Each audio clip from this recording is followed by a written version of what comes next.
Roger, Mhm. you're on.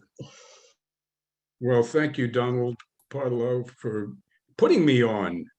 And thanks to the Pauling Public Library for actually sponsoring this, and congrats on their 100th anniversary up there in Dutchess County. Um, Tonight for me is kind of a celebration. It's also a celebration remembering our father, Harold K. Simon, and by us, I mean the family. Out there and all over the country, we have Simons. We have Nancy, my sister. We have Donald. Nancy's in Boston. Donald's in Rhode Island. And Diane, my cousin, is out there in Seattle. And welcome to all family and friends who have joined us for this. I appreciate that introduction, Donald, with all those nice names that you mentioned that I have worked with. If I were a little more diplomatic, I would have included all the actors that are watching tonight, which I didn't include. And they were some of the best actors I ever worked with. So my thanks for them for coming tonight. The Simon Studio, for me, is a place for 44 years that I've trained actors, writers, and directors, professionals, people trying to get to the next level. So for me, the Simon Studio started in 1978, but in reality, the Simon Studio started a long time ago, way back. The Simons were all artists, all of us. And as far back as my grandmother, who was a terrific artist at the turn of the century at Cooper Union, we all were artists. Harold K. Simon was only one of us, but he was the head of the family for me and for my sister and brother and my mother, Mildred. And we knew him first and foremost as a father. He was my dad. People always ask me when did I get into the theater and how did I get into the theater? Well, with a family like I had, I guess the best answer is to say I got into theater when I came out of my mother's womb. I was immediately in the theater. I was surrounded by it. By then, my dad was a successful industrial designer at Cushing and Neville on Park Avenue. Actually, before that, he had drifted into more commercial work in my early years. But in reality, we lived with his art. And for that, what I mean is part of my upbringing, even though I'm a child of the 50s, I really, in a way, am a child of the late 20s and 30s, because all over our house, on the walls, in books, scrapbooks, stories, were the 1920s and 30s through his artwork. My dad was a very quiet man. There was nothing very showy about him. He just existed, and people loved him for that. He was multi-talented,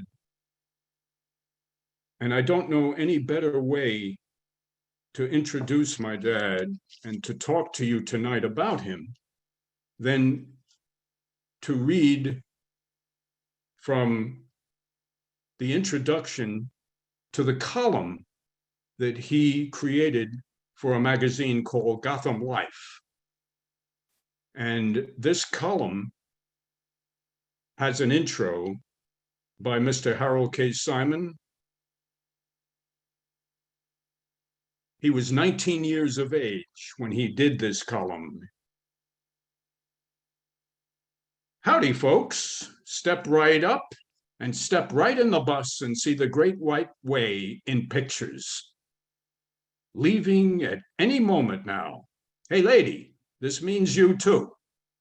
They're all doing it. Good for what ails you, cures the blues, fallen arches, charges your batteries, waxes your floors. Good for man and beast. Hey, beast, come on in.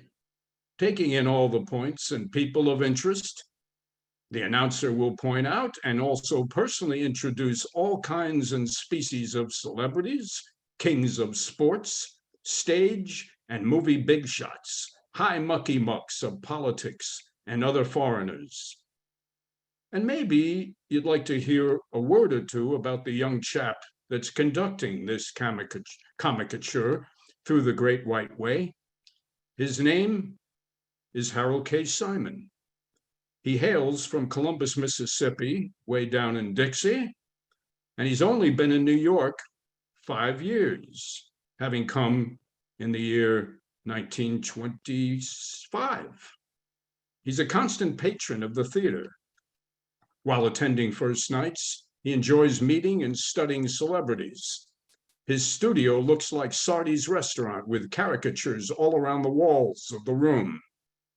A winner of some 7 scholarships in a wide range of subjects, same include scholarships to some of the leading art schools, music conservatories, and universities, including Juilliard and Harvard.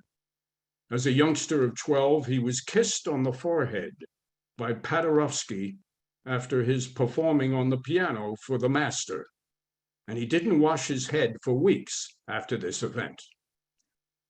He has broadcast many times over the radio and has a scrapbook full of press notices, good and bad, of his appearances as a concert pianist, all of which has very little to do with comicatures, except that it is Mr. Simon's greatest ambition to create a Walter Winchell column with comic pictures. So come on in and pardon our dust. That's Mr. Harold Simon at the age of 19. And you're going to see now what he covered in Gotham Life, which was one of many, many magazines and newspapers devoted to theater and the arts. You know, we're really kind of forgetting what life was like when there were scores of papers, scores of newspapers, scores of magazines. My dad, of course, did this column for Gotham Life, but there were so many of them, and they all covered the theater. And as I go through these with you, you can see they're in great detail. They're pen and ink. This is the complete 1929 and 1930 Broadway season. You're going to see not just theater, but as he said in the introduction, he wanted to do what Walter Winchell, who was a colleague of his, did with his column, only he wanted to do it with his cartoons. He wanted to not just cover actors and theater people, he wanted to include politicians and all about New York City, all walks of life. It's a potpourri of the culture of the late 20s and very early 30s. So that is what Mr. Simon was dealing with at the age of 19, having come up from Mississippi, where he was born, and then in Montgomery. He was raised in Columbus, Mississippi. By the way,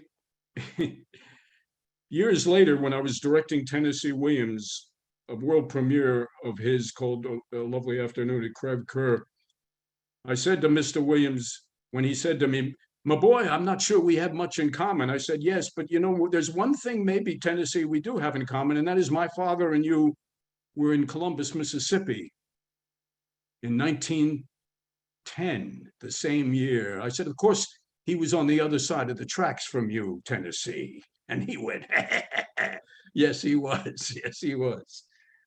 The caricatures portray almost everybody in that period of time. they're a pulse of the city of that time. They include characters like Joey Brown, the comedian, who, by the way, was a terrific baseball player, and he gave it up to be an actor and a comedian. You're going to see Lionel Barrymore as you go through all these, Groucho Marx.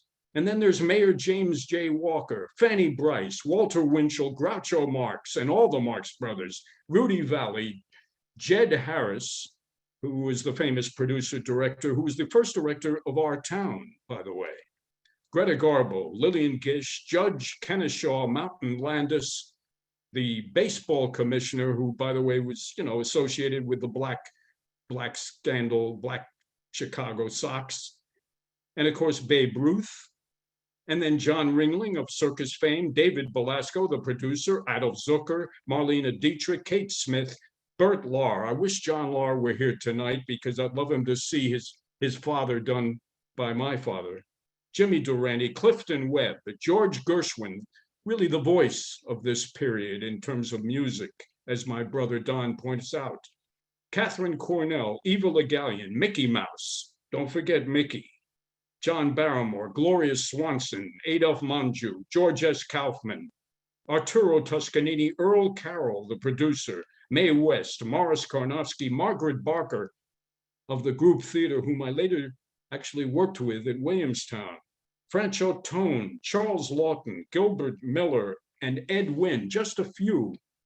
And maybe you'll recognize some of them as they go through on the screen, although I realize they're a little small and there's a lot of writing in there as well, because my dad would write about what was going on.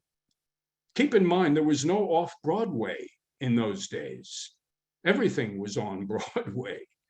That meant there was at least one or two openings every single night. And my dad was in the theater every night of the year covering the Broadway scene. He also had a life at the same time in film, because in those days, a lot of it was done in New York and then shipped out to the West Coast. My dad worked for a period of time with Walt Disney.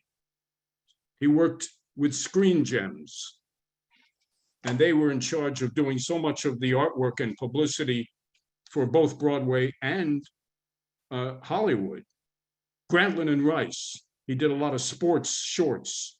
Before features, they would show sports shorts, and Grantland and Rice were the producers, and Dad did many of those. And for Paramount, he did all the titles for Paramount Films. In the days before, you saw the credits on actual film. Today, you see the film going and the credits are over the film. In those days, of course, you just had designed credit titles, and my dad designed them. So he was also very much involved in film. And for a while, he wanted to go to Hollywood. And I remember him saying he was a little disappointed because he kept sending art out to Mervyn LeRoy.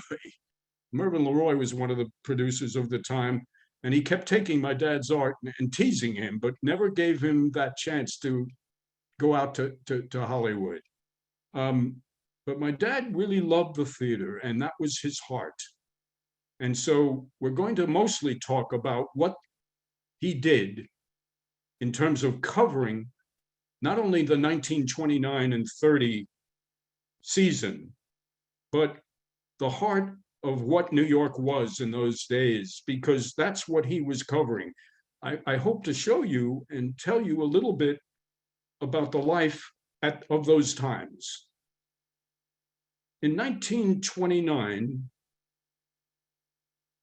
up until then, there were two, and that, by the way, that is a caricature my dad did of himself. He did many of them. In 1929, there were 233 productions on Broadway. It's very ironic that we're talking about my dad covering 1929 and 1930, which of course is the year of the market crash and the beginning of the Great Depression. There's Mr. Jimmy Durante. Don't mean to put him up there with Depression, but there he is. And there's Mr. Bogart. These were all renderings my dad did for promotion of films. They were done, a lot of them were done by airbrush. My dad was an expert in the technique of airbrush. I'm blanking on who that is. Charles Boyer, I believe. That is Charles Boyer. Like yeah. So from 1929, when there's Mr. Edward G. Robinson, there were 233 productions.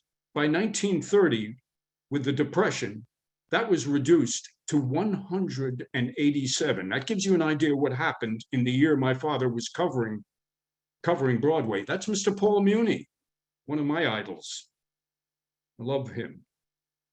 And by 1939, there were only 98 shows on Broadway. So Broadway was shrinking. There's a map my dad did of Manhattan. He called it the Big Town Map. And I'm coming in close to show you some close-ups of it, but that's what it looks like in total. That was for a promotion. There's Harlem, Central Park. You can see a lot of things wouldn't pass today, of course, you know, a little bit before political correctness. God love it. There's Yankee Stadium and the Polo Grounds up there.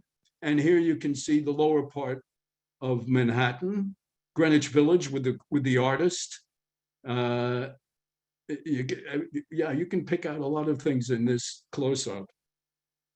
The producers of that time, Billy Rose, Mike Todd, not Mike Todd who married Miss Elizabeth Taylor, but his father, the great Mike Todd, and Flo Ziegfeld. There were only three of the producers my father covered and did posters for. A lot of those people went from Broadway to Hollywood during the Depression, where they thought they could make a little more money because Broadway was shrinking in the late 20s, early 30s. Now here, can you, I think what Donald is showing now is some illustrations that my dad did for the New York Daily Mirror. In those days, very much like Charles Dickens did in London, there were serials of stories in every day's paper. So the New York Daily Mirror would always have a serial story. And they were all very lurid, they were very sexy, they were very violent, and they were very titillating. And my dad was the artist that was assigned, of course, to do all those titillating, sexy, lurid stories and illustrate them. So that quiet man had a taste for something else as well, as you can see in some of the artwork. That's the published version in the New York Daily Mirror of what you saw. The first was the original, and here's the published version. They were done in pen and ink, and then right away went to press. And there he is. Yeah, he had a lot of fun with these, you can see that. And frankly, the Daily Mirror doesn't exist anymore, but the Daily News and the Daily Mirror, maybe they haven't really changed. They're still doing that kind of stuff in a certain way, where the front page is full of people with bullets in their head, and the second page is full of beautiful women, and the Post and whatever. So my dad was really into selling papers. So moving on into the world that my father created from the world around him, he dealt with the figures of Broadway, but also in the late 20s, there was another element of theater which was very important, and that was the theater of Eva Le Gallienne and the Theater Guild. These were theaters that did things Broadway would not do. Eva Le Gallienne started the Civic Rep on 14th Street in the late 20s. This was very important because in that time, Le Gallienne was presenting the classics, and she was doing it at low prices, which everybody could afford. And it did better than a lot of Broadway because of that. Broadway was struggling, and Le Gallienne made theater a place where everybody could come. And young actors by the name of Burgess Meredith, Jacob Ben-Ami, Howard Da Silva were at that theater with Le Gallienne. Would you hold there with Radio City? As you see that that is the program, the first program of Radio City when it opened. My dad designed that program. And thanks to my friend Peter Musty, a former directing student of mine who worked at Radio City, who found this in the archives and shared it with me. In the theater, the musical theater and vaudeville in the late 20s and early theater and early 30s was also changing. It was a time of change for theater in musical and vaudeville. To begin with, operetta was becoming passé. Instead, my dad was covering sort of classical revues, which replaced the vaudeville and replaced acts from people like Fanny Brice and Eddie Cantor, W.C. Fields, Ed Wynn, Sophie Tucker, and Will Rogers, who headlined these revues that my dad would do posters for and cover with programs. So vaudeville was beginning to die by the late 20s.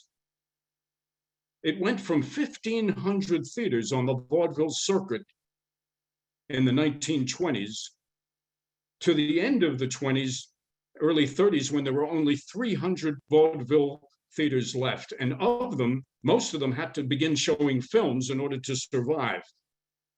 My dad covered all this. There were producers who died that year, like David Belasco, who was one of the most influential producers of the first part of the 20th century. There was a story that at the Belasco Theater, where he had his office up high, there's a peephole in the wall. Belasco would look through that peephole when actors were not aware. They never knew when he was watching. Only the next day they would be fired if they did something that he didn't like. Not a particularly nice man, Mr. Belasco, but a very influential producer. So another producer who died in 1930, a man named E.F. Albee of RKO Albee. You might know his son, a young playwright named Edward Albee, years later. Interesting how all this gives birth to later things. As you look at some of the posters now my dad designed, here's Billy Rose's Casa Mañana. Along with Eva Le Gallienne, the other influential non-Broadway type theater, although it did have Broadway elements, was the Theater Guild of the great producer Lawrence Langner. And that is right in front of you. You're looking at Hellzapoppen, which is a really madcap review. You can see my dad did a lot of very, very entertaining type of things, not just serious stuff. He really was doing Broadway stuff that was really entertaining and review comedy sketches, what have you. The Theater Guild was very influential. It did, the first big hit was Green Grow the Lilacs, which of course became later Oklahoma in the later 1940s. Franchot Tone, the great Franchot Tone, who came out of the group theater, played Curly in Green Grow the Lilacs. And there was a young actor named Lee Strasberg, you may have heard of him, who played a small role in Green Grow the Lilacs. So you see, he didn't just play Al Pacino's guy in The Godfather. Lee had a record as a young actor. We can't forget that. There's Star and Garter with Bobby Clark and Gypsy Rose Lee, staged by Hassard Short, who did so many of these kind of reviews. He was the director you went to for the review. And there's Michael Todd at the head of everything. And there's, of course, Miss Gypsy Rose Lee.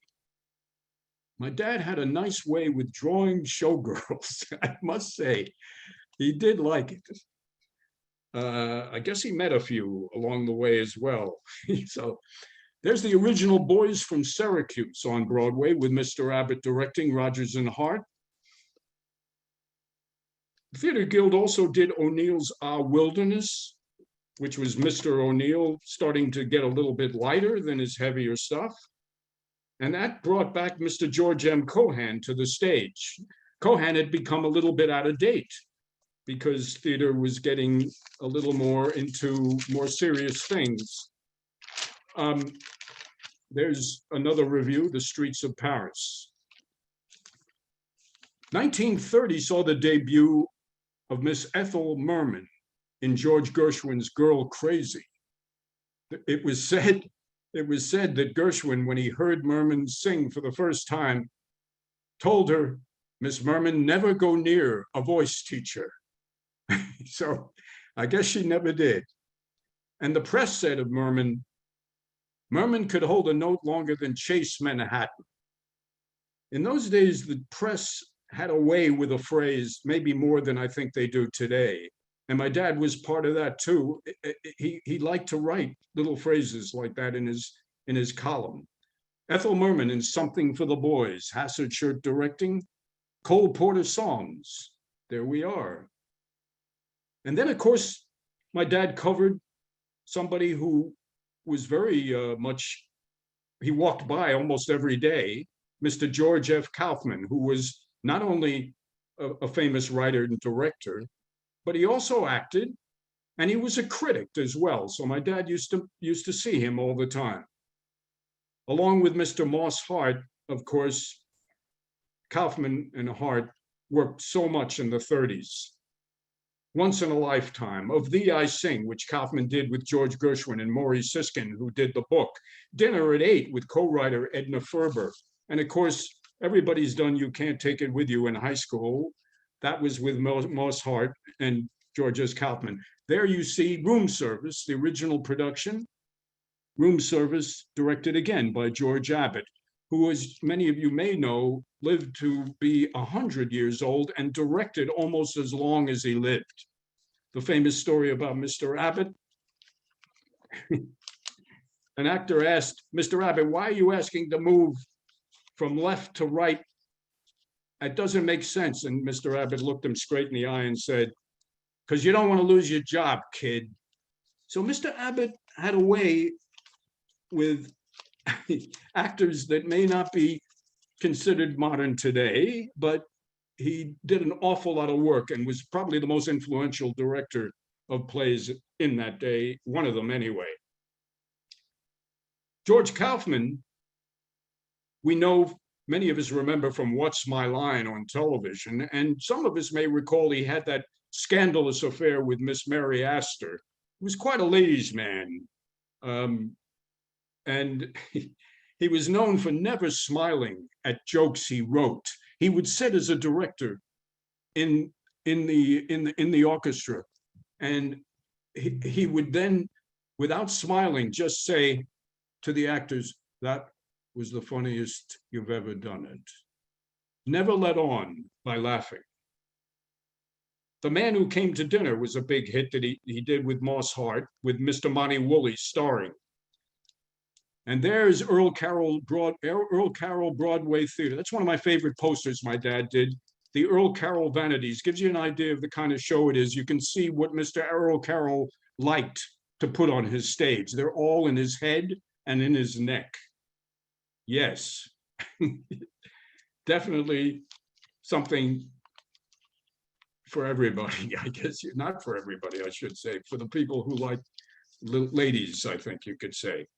The morality wars of that time, actually, we never got past that. There were lots of morality issues. There's On Borrowed Time, which was probably not a morality issue, but that's a famous play by Paul Osborne, which my dad designed the program and poster for. The morality wars in that period were very, very significant. Miss Mae West won a famous case when a hung jury caused a judge to dismiss obscenity charges against her in a production called Pleasure Man, in which 52 cast members were arrested in a police raid, and several were men in drag. Miss West said to the judge, "Your Honor, how can a police officer tell if he were addressing a young man, a young lady, or a man in drag?" Well, that was Miss West. She could get away with a lot.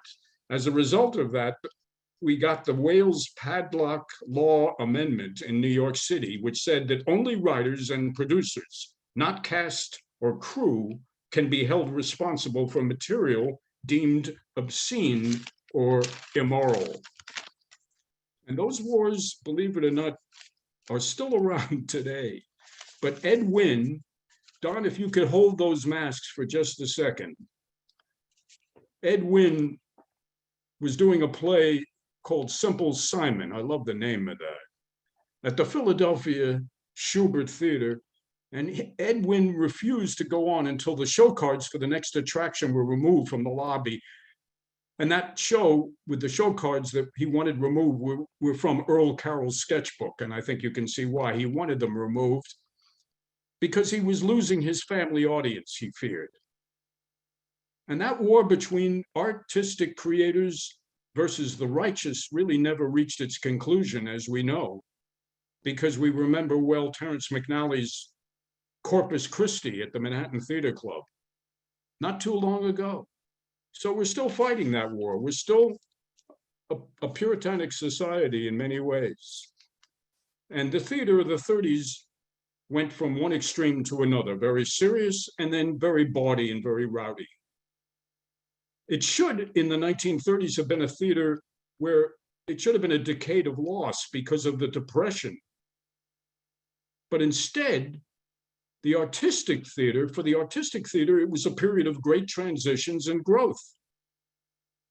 And my dad watched and drew a miraculous Broadway that was rallying. And the good news was that because of the Depression, prices dropped 25 cents. You could get into a play for 25 cents. That was the minimum. The top price for some plays, $1. And to do a show on Broadway then, you could do a show for sometimes less than $5,000. Just one man could put on a show.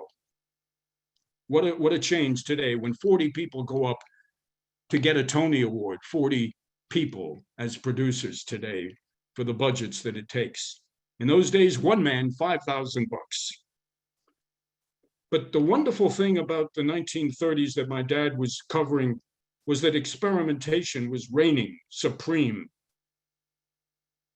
The Theater Guild and Le Gallienne led the way to begin with. Of course, there was Porgy and Bess, but what was most significant about it, of that period, was that Le Gallienne and some others had a meeting with Eleanor Roosevelt in Washington, out of which came the Theater Works program. And the most significant thing of the time was that federal money began to pour into the arts. FDR really supported the theater and all the arts. So there were many chapters of the Theater Works program all around the country. And of course, in New York, up at good old Vassar College, Hallie Flanagan reigned supreme. And she did so much for creating new works with federal funds. And in Harlem, the chapter of Theater Works program, of course, saw things like Orson Welles's All Black Macbeth, the Voodoo Macbeth. John Houseman produced it. It was set in Haiti. And of course, Houseman and Wells did the Mercury Theater, which of course was quite experimental for its time. And the last really influential group in terms of changing theater was, of course, the group theater that most of us know well, which was considered a stepchild of the Theater Guild, but it was close. It had a closer relationship to art, really, than the Theater Guild. And we know people quite well from that theater group theater. Harold Clurman, Cheryl Crawford, they were the leaders, mostly with Lee Strasberg, Elliot Kazan, Stella and Luther Adler, Clifford Odets, the best known playwright to probably come out, a young Sandy Meisner, Morris Karnofsky, Franch Autone, J. Edward Bromberg, and Art Smith. A number of those people ran into trouble with a senator named Joe McCarthy a bit later in the 1950s. But in the 30s, they were young, hungry artists. They would sit on the grass up in Connecticut and do plays in the summertime. And then in the fall, they would bring them in and perform them on Broadway. They would do House of Conley and Men in White, which my dad covered in caricatures. Men in White by Sidney Kingsley. A very exciting time for experimentation in this period when my dad was covering Broadway. And then there was Noel Coward coming from England, introducing us to Miss B. Lilly in the third little show. And of course, Design for Living with Mr. Alfred Lunt and Joan Fontaine, and Tonight at 8:30 with Noel Coward and Gertrude Lawrence. Such great entertainment, such sophistication. And speaking of sophistication, very soon Mr. Cole Porter appeared, introducing Mr. Fred Astaire in Gay Divorce. And Anything Goes came out with Miss Ethel Merman again, and Red Hot and Blue with a young Bob Hope, Jimmy Durante, and Merman again, who was all over the place. And of course, George White's Scandals of 1931 with Eleanor Powell, Ethel Merman, Ray Bolger, Rudy Valley, and again, the ever-present George Abbott at the helm, directing. And Billy Rose produced Jumbo with Durante, and he did it in a score by Rodgers and Hart. Ben Hecht and Charles MacArthur did the book. Such names, I hope some of you remember them. They were part of my family because we really grew up with these people. I never knew them, but they were on the walls. I felt like they were family. The serious dramas of the 30s soon developed Lillian Hellman with The Children's Hour in 1934, and of course, Little Foxes in the late 30s, but many plays by Hellman. So drama was really becoming more serious. You saw Hellzapoppin' that my dad designed, Olson and Johnson's Hellzapoppin', which was that madcap review. Interestingly enough, Alex Cohn, whom I met briefly in the 1970s, produced it with Jerry Lewis and Lynn Redgrave. That was a cast made in hell. It bombed. It didn't work, but it was a big hit in the 30s. And then Thornton Wilder in the late 30s came out with Our Town, produced and directed by Jed Harris. And of course, lots of plays, including The Matchmaker, which later became, we know, Hello, Dolly. And then in the 30s, we saw a real culture dominance of theater critics. They became very important. Some of them were quite literary. There was George Dean Nathan, who was rather acerbic, but very respected and feared. And of course, Brooks Atkinson, who loved the theater. And you could tell in his reviews the love that he had for what he covered. Even when he didn't like something, you could feel the love he felt. Again, newspapers, magazines were part of show business in the 1930s. They really were partners in creating art and promoting art. And my dad was lucky to be part of that. So many papers, so many magazines covered all the arts, and particularly the theater. More serious plays, Idiot's Delight by Robert Sherwood, which I believe won the first Pulitzer Prize, and a very neglected today playwright named Maxwell Anderson, who was a real force in the 1930s. And he wrote in verse, and there was, I mean, he was one of the leading figures of the theater. Most people don't even know him today. But plays like Winterset and High Tor, which starred a young Burgess Meredith and made him a star, and plays about Queen Mary and Elizabeth, the first Mary and Elizabeth, the queens of England. Lots of plays by Anderson. So yes, the theaters on Broadway, because of the Depression, remained dark. And I guess you could say definitely that productions did decline because of the economy and the Depression. But interestingly enough, in the 30s, the quality was getting better. It was getting more polished, and it was getting more thought-provoking. And acting was changing. The overblown and heavy emoting was ending and replaced by acting that was much more in the realistic realm, that suited the writing of the more serious plays. That was a big change. That style was finally being realized in the 1930s. So it was the Theater Guild and Le Gallienne, with her civic rep, that in the 1930s really gave intelligence to the theater, because they produced Shakespeare, Chekhov, Turgenev, the classics, all the way to Eugene O'Neill, William Saroyan, Ben Hecht, Thornton Wilder, Stefan Zweig. They were the most significant theaters. They were close to what we might call a national theater. But of course, the economy killed them in the end. Most significantly, the government, the United States government, got into the arts big time, big time. It was very controversial then, and it's just as controversial now. Maybe, well, maybe not as, but I think it's still a controversy. I'm not sure we ever got used to how the arts are important enough for the government to support it. But this was a period when the government poured money and encouraged art. And what it did was it enabled not just actors, it not only gave actors work, but it gave artists work. I mean, anybody could get a grant in those days. Anybody could get something for writing something or acting something or choreographing something. It was just a very exciting period of time.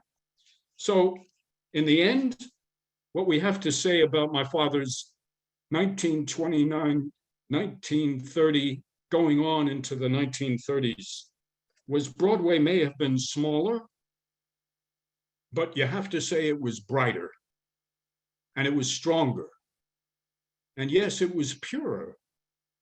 And perhaps it was ready finally to face and share another world war, which was coming far too soon. Interestingly enough, it's times of pain like the Depression and yes, the Second World War that may be when artists are the most creative and develop the most exciting period of creating art. Donald, have we shown? I think we haven't gone through the masks. That's Mr. Herbert Hoover. These were a series of masks that my dad did of notables. They're hanging on the walls of my apartment, my brother's apartment, Don, my sister's home. That's Mr. Leon Trotsky, one of my favorites. There he is. God love Trotsky. There's Mr. Bert Lahr, who everyone remembers as the Cowardly Lion, but frankly, a wonderful actor, a wonderful actor. Anybody who saw him do Waiting for Godot could see what he could do with something on the more serious side. There's Catherine Cornell, one of the great actors of her time. Ah, oui, oui, mais oui, Maurice Chevalier. God love his lips. This is Greta Garbo with real eyelids that those are three-dimensional eyelashes, I mean. Mr. Babe Ruth, of course, the Sultan of Swat. He was bigger than life, and he had many caricatures in my father's 1929-1930 series of caricatures. He really represented show business. He was beyond sports. Mr. Charlie Chaplin. You don't have to say anything about Charlie Chaplin, one of the greats. This is James Farley, and it's on a board, and the background are all stamps around his head. James Farley is the Postmaster General under Franklin Delano Roosevelt, for those who may remember that. That's the Duke who abdicated from the throne, the Duke of Edinburgh.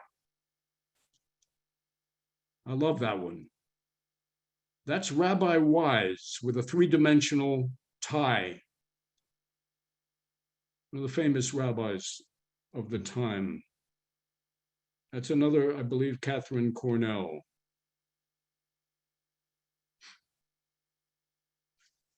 That's my favorite. That's Mussolini. You can see what my dad felt about Mussolini. His beard, of course, is barbed wire, which you may not be able to see. That's real barbed wire that he put, and that's a cannon coming out of his, a gun coming out of his forehead, and the barbed wire is his beard down below, and that's mounted on a board. And of course, my brother Don, I think, has that one. He always gets the best. Right, Don? You get the best. And there we see the Marx Brothers up there on the upper right. And then in the middle there is Mr. Mussolini. In the lower left, we have, of course, Will Rogers with his rope. That is a kind of, yeah, they're all 3D in some way. There are elements of 3D in all of them. My father did that when he was 16. That's a drawing of Gabriel. And we just threw that in because we kind of love it. And he was 16 when he did it. He came to New York, by the way, when he was, I think, 13 or 14 as a concert pianist. I think I said earlier, he was kissed on the forehead by Paderewski. They thought he was a prodigy. They sent him up north. He got scholarships when he was 13, 14, 15, 16. Juilliard wanted him. Harvard gave him a scholarship. He couldn't go because he couldn't afford the rent. They didn't give him room and board, and he had to send money home to his father, my grandfather, who was out of work and needed. My grandmother and grandfather needed funding back in Mississippi. So he started playing piano, concertizing, but he didn't have the stomach for performing. And he hurt his mother a great deal and his teachers a great deal when he said, "I'm not going to go on." And he gave up concert piano. Years later, when Don, my brother and sister, and I were growing up in the home that he bought for us in Scarsdale, New York, he was very proud that he had become successful financially by moving more into commercial art and industrial design. But years later, usually on a Sunday morning, when we'd get up, we were little kids, we would hear him. He would make sure nobody was awake. He'd go down. It's still emotional to say it. He would sit at the piano and play. And if he heard any of us, my mother would try to keep us quiet upstairs. We'd go to the railing and listen. If he heard a crack from any of us on the floor, he would immediately stop playing. It was too painful for him. But luckily, he had his art. So he went from concert piano at 19 years of age. He was working for the New York Daily Mirror, Gotham Life, and the film world. So you do what you have to do, and I'll always love him for that. Go ahead, Donald, you got any more? That's it. That's it, end of the line. Thank you so much. Thank you, Roger. I'm just going to ask our participants to unmute themselves, and we can open up for questions. Happy to answer or any comments or what have you. Donald, you can't we can't undo the video. You have to do it on your end. Yes. I put this video on there. Roger, can you hear me? I can. What year did your father pass? He died at 49 years of age. Oh, Oh, my God. He was goodness. 49. He passed in 1959 of cancer. And I was 17. My sister was 11. And my brother was 15. Yeah, yeah, yeah. Wow, Died very young. very young. Yes, Very- Yeah. yes. Sorry to Yeah. hear that. What a brilliant man. He was a brilliant, brilliant Oh. man. Thank you. Thank you. God, he died at Roger, what a beautiful, beautiful presentation. Oh, And beautiful. what a wonderful, Margaret's here too. What a wonderful history of the American theater coming to the group theater. It really is exquisite. I mean, are you able to take this and go on the road with it? Seriously. I'm always available, Lyle. I'm always Yeah, available. it would be wonderful to do it at the Actors Studio for an evening. Well, sure, It would be Great. Well, I really, quite honestly, Lyle, it's something that I'm dealing with myself because, you know, I've lived with it and it's for so long, and people have always said, why don't you share it? Why don't you give it to a library? All this artwork, why don't you go to the Performing Arts Library? Why don't you do this? Why don't you do that? Why don't you make a book of it? And I know that part of me wants to do that, but there's a part of me also, and my brother and sister also feel it's our family. So we kind of keep it to ourselves, but as we get older, I'm not sure that's a good idea. No. I want to share, I want to share it, you know? No, Yeah. no, you have to share it. You have to share it, Roger. You've opened my heart. I unmuted myself and I have something a little interesting to add. Can you Yes, hear Mel. me? Yes, I can. As I look at that, you could be my illegitimate half brother. And I'll tell you why. No. Tell you why. Because I was born in 1929. My mother was dancing in vaudeville. And the good thing was she did not have those beautiful long legs that your father loved. Oh, yeah. And, right. and who knows, we might have been related. Yes, maybe. Yeah. But it was Yeah. just wonderful listening to it. You know, Well, it was wonderful, you know, and so much emotion you had in it, so I could feel it. thank you. Yeah, Tom. Roger, I'm sorry, Roger. Yeah, You know, as a theater freak, the first show I ever saw on Broadway was A Touch of the Poet. I think I paid $1.35 on a Hmm. Saturday matinee. Hmm. I was riveted to what you were talking about. I mean, I know a lot of these names Of because course. growing up in the 50s and 60s, these people were still very much alive on television, you know, and in popular culture. But anyhow, beautifully done and very articulate and phenomenal photographs of those posters. That's got to be a book. They have to be published. Thank you. Those posters are just, they're great art. They're great Thank you, art. Ed. They really are. Someone who is an art major. There was an exhibit at the New York Museum when my dad passed away of theater posters. And that was shortly after he passed away. And it's always interesting, though, that if you Google my father, you won't find him. You won't find him. And much of the artwork you saw tonight, he doesn't own. Much of it you can buy on eBay. If you go on eBay, you'll find many of those posters, and you can buy them, Really? copies of them, because you know he was commissioned to Oh, it do. was copyright. These were commissions. Most of them were commissions. These were not things that he did without being commissioned, and they belonged to Radio City at the time. They belonged, you know. So it might be tricky. I don't know what the rights would be, you know. But Roger? yeah. Great presentation. Thank you for sharing everything. Thank I you, was just Michael. wondering about the 1940s. I mean, did he continue personally anything during the Second World War?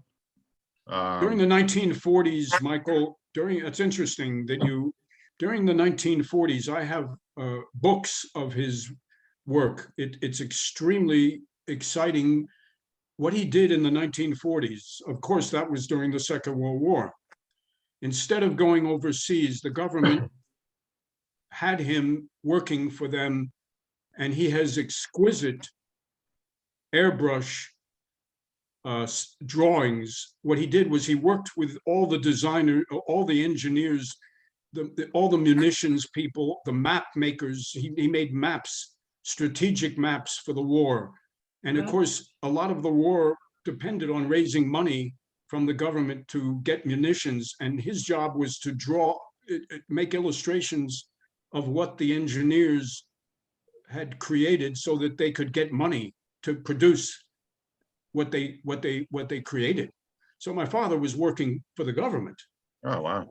And it was a period where everybody worked for the government or worked for the country in some way. Either they went overseas or they were doing something for the war. It was a total group effort. Everybody was pulling together.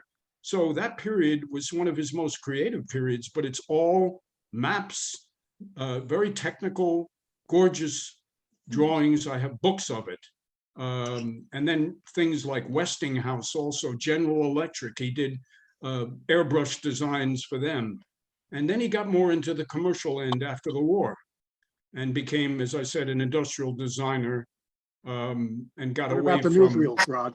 What about the newsreels? Don, go ahead. What What about the news? He airbrushed Mussolini after Mussolini was dragged through the streets of Rome. Remember that? You know, I don't remember that. I'm Well, glad you brought it up. in order for the newsreels, when he worked for, it was the Time Marches On or some sort of newsreel. So people used to get their news Right, at the theater, at the movie Right. theater. that's They used to right, go. They used to go see the war on the movie theater. right. And, And he- Dad, at one point, given the footage of Mussolini, which was so horrible, after the Italians got rid of him, he had to airbrush the footage in Yes, order for it to be shown. Mhm. That's Oh. right. Yeah, he That's- did a lot of that, as did everybody during the war. It was all about the war and about working. Nance, you have something to say, Nancy? No, it's just, I was 11 when my father died, so I was very, very young, and he was sick for a long time before that. So my memories of Dad are very much of a father from a very young girl's point of view. So I really learned a lot tonight, and I want to thank Roger. I mean, I've seen the art, I've heard the stories, but I've never heard the history. Really? Yeah, I guess. No, Yeah, I was a kid. I was really little, Sure. you know? sure. But I also, wasn't into, also, I was always interested in it. So it was something that I really, I actually studied it, and it was something that I really always kind of was close to, Yeah. Yeah. And it really, And Roger, it was such a beautiful tribute to your dad. And you captured the soul of the man, because the idea that he could have been an extraordinary concert pianist, and the way and he was such a great, he had such incredible talents in every area. And at the end, with the children and your mother coming in and tiptoeing and watching him, listening to him play and not wanting to disturb him because you captured the pain of the man, because he knew the music was in his soul. But of course he put the music in his cartoons and his other things, but the music always was there in his soul. And it's just a beautiful tribute to him. thank you so much, Lon. I should say that woman that he married, Mildred Koshrak, was a great partner for him. She was not a great actress. She was more a theater person of all talents and not one great talent, but she was a young actress and a designer who actually studied with Ethel Barrymore in those days. She didn't go to drama school. She was, at Cape, out on the Cape, did summer stock. And in those days, people would work as apprentices, and their pay was they would go into the dressing rooms and get coached. And Barrymore would coach her, as did many stars with young actors they got their training through being coached in dressing rooms. And my mother was, played with a lot of big people, but small parts, and designed, and they met, and really, she had all the same interests as my dad, and was always a great supporter. They were a terrific couple, and obviously, we had a great childhood.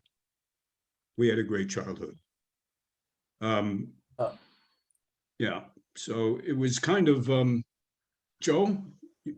I just want to say that this was part of history that I was so enamored of, and to hear it, You awake? to hear it come from you firsthand, that in reminiscing about your father, this whole part of history comes to life because he was part of it and he contributed to it. And you're telling it just made it very exciting for me. I mean, it took it from the history books that I read it from right out to being as close to being alive as it could be. And thank you so much. Thank you, Joe. Roger, Yeah. Roberta here. Hi, Bert. Hi. I want to thank you so much. You've opened my mind and you've broken my heart. Thank you. Bert. Thank you very much. As you've done me many times with your performances. I'm not just saying that. The other thing, I think you can get an idea, I hope you can. The theater in that time was a smaller world. I mean, the whole world was smaller. So this world was smaller. Everybody knew everybody. They all walked together. They'd say hello in the street all the time. Something I miss today, I think, is it's a little bit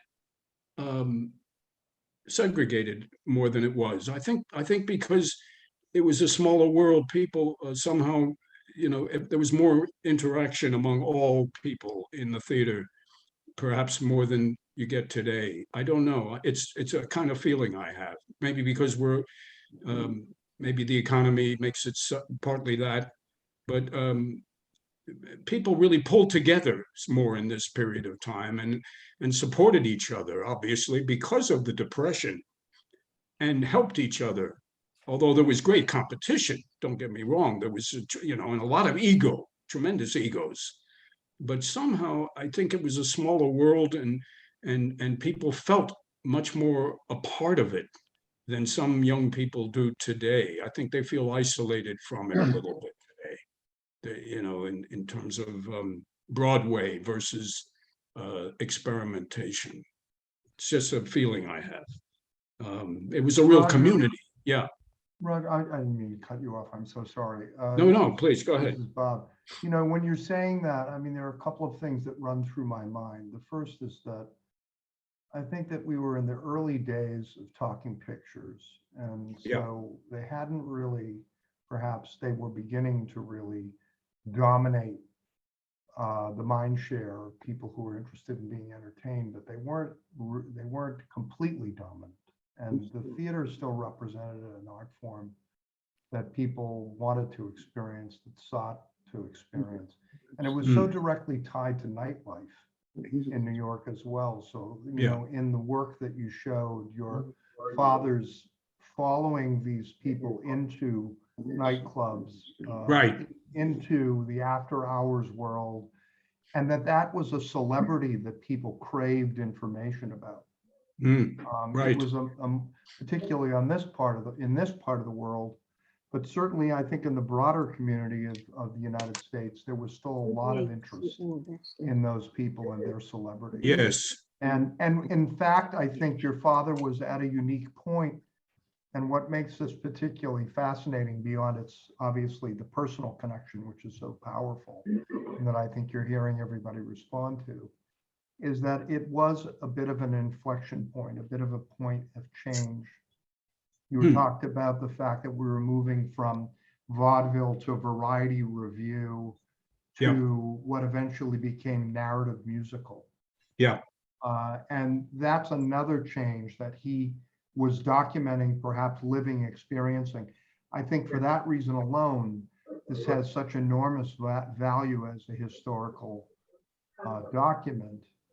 Yeah. And I think that, I would just say, I think that it lends itself really well to documentary, because you would get around any problems you might have with utilizing this material in a book form, publishing it in a book form, because you would have the opportunity to utilize it for educational purposes and newsworthiness and fair use. So you should consider really sitting down and thinking about formalizing this into a documentary form, at the very least as a gift to your family and your descendants and to the broader community of friends and supporters of the studio, as something that can live on. Yeah, thank you, Bob. Yeah, well, it's something I am thinking about, sure. And it is something I don't want to have lost. And it just always occurs as a teacher, I'm very aware of how people today don't respect as much history as I'd like them to respect. And I always want actors, directors, and writers to know about their past and where they came from, and where the theater came from, where the film world came from. And it's a little bit of a concern to me that they don't know, and they're not that interested as much as I'd like them to be. So yes, I think it's important to pass this kind of stuff on. Not to think about the past as being the only thing, but it's part of the present. The past is part of the present, and to show how we got to where we are. And so, yes, it is a concern that, to me, that history is getting lost among young actors, young directors, young writers. Yeah.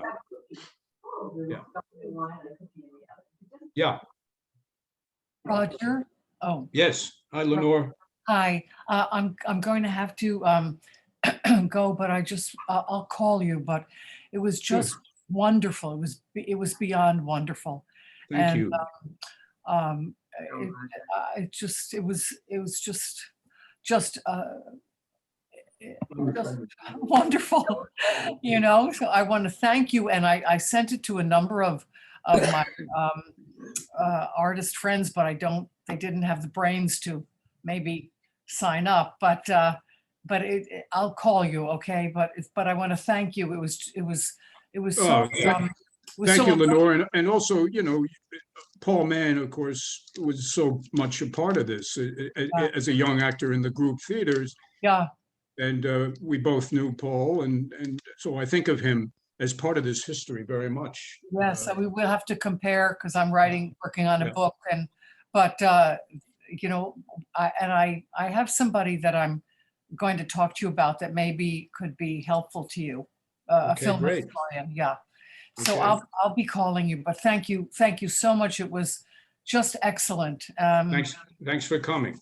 Thank you, Lenore. Thank you. All right. Okay, beautiful. Bye-bye. Bye. Does anyone else have a question for Roger?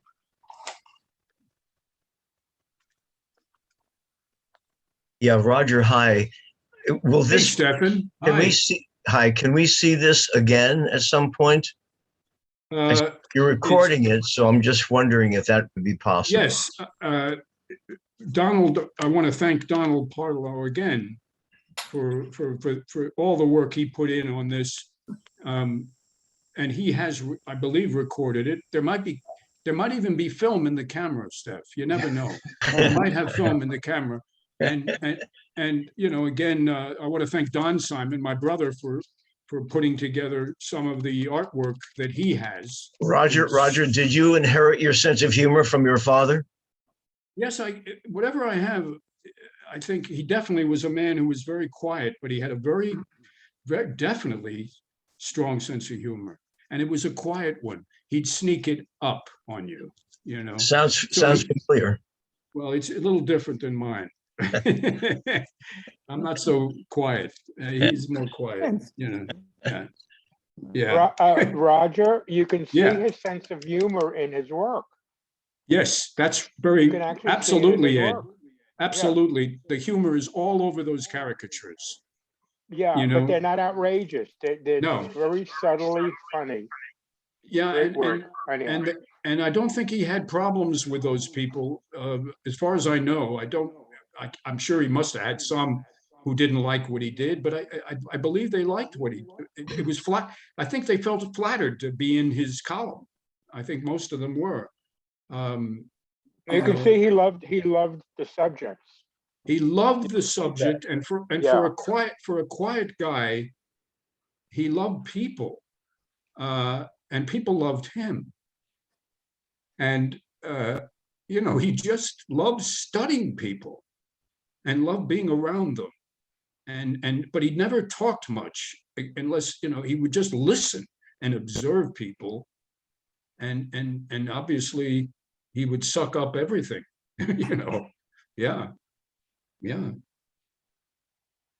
Roger, I want to Yeah. say how beautiful it was, your love for your father and his beauty as a man, and that holding in of his music was just so poignant and kind of amazing. So Margaret, thank you very much. Yeah, he was in many ways, I think, he was a wonderful father. I'm not just remembering, he really was. And he would go off by himself, of course, to create. And he'd be in his studio. And we knew, my mother would say, you don't disturb him when he's in there. But we would hear the sounds of that motor and his airbrush. And it was thrilling. And then we'd sneak in and see the work, and he always had time for us, though. And, he hated sports, but he knew I loved sports. And so he made it a point to come watch me play. And I was lousy as a kid. I was small, I was skinny, and he would come watch. And then he would take me, he used to get tickets because he was an executive on Park Avenue in an industrial design corporate firm, and he'd get tickets.